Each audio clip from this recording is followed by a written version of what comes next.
tough words actually coming from the US ambassador. He's normally very supportive of the Israelis and the settlers, in fact. So there's some tension there.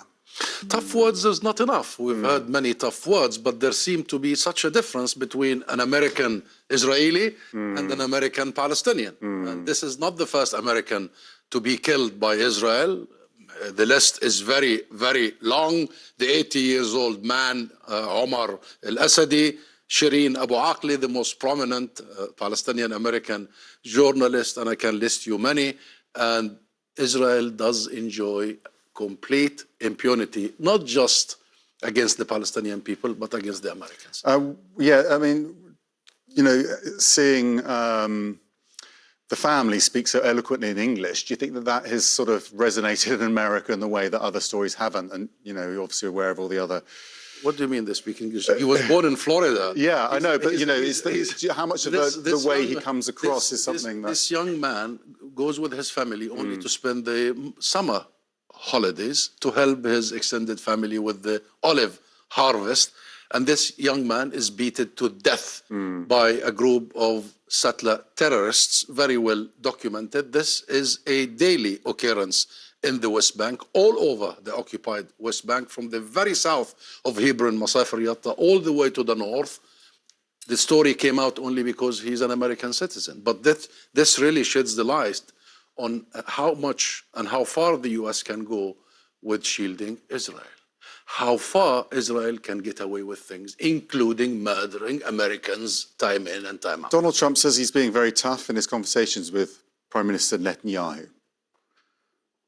Well, we need to see results. I mean, we have been hearing this for the last many weeks. We have heard that there will be a declaration of a ceasefire when Netanyahu would visit the White House. Netanyahu did visit the White House. He left the US and no real announcement. It is absolutely bluntly clear that Netanyahu is not interested in a ceasefire.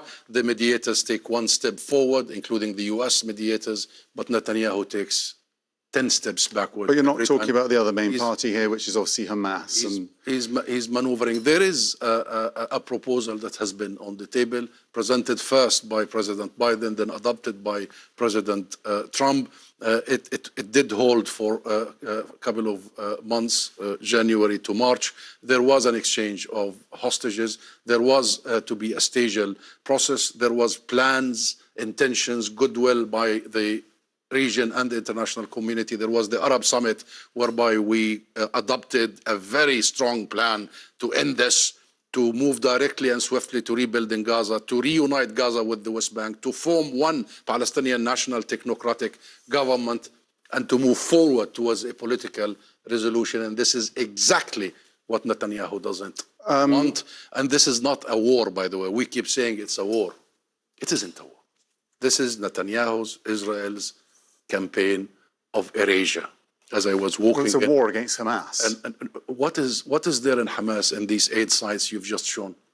Is there Hamas there? It's hungry, starved people called by Israel to these humanitarian sites, and you have seen the shooting. They are now shooting children that are going to seek water. You know how many water tanks have been bombed in the last few days and weeks? This is an act of erasure, an act of extermination, and it is absolutely ironic that we haven't learned any lesson. Obviously, they've got to give the Israeli point of view, is that they say they're facing some chaotic scenes and they're trying to make them less chaotic. But you're based here by using machine guns on women and children seeking food. This is how you do it?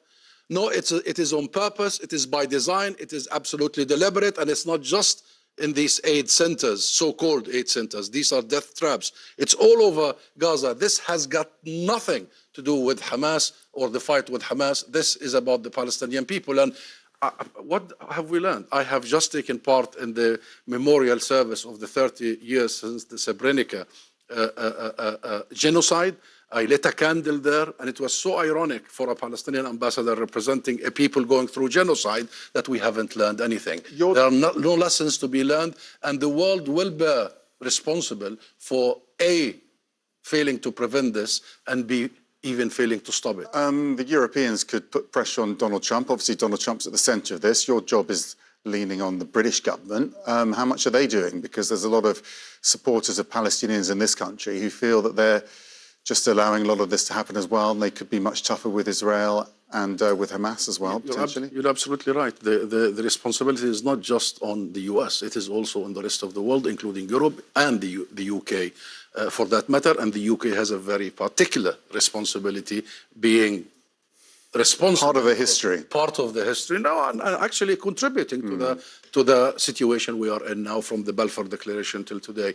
And our calls, our demands, our engagements with the UK has produced some results, but we need more. It's not enough. They have imposed partial arms embargo. They have imposed sanctions on the settler terrorist groups, on organizations that support settlers, on fanatical ministers in the Israeli government. And I have to say, only the UK did the sanctions in the entire European continent on the ministers. However, we say to them, not enough. As we say to you, it is not enough. The entire ecosystem of the settlements and the state that sponsors them must be sanctioned. This is not just about two ministers. These are ministers that are part of an overall policy that is calling for and acting upon the plan of ethnic cleansing. So, Max, this is a moment for the rest of the world. This is a moment for the US. And really, this is a moment. Do we really want to learn the lessons of the horrors of the Second World War? Are we sitting on our hands watching children being slain?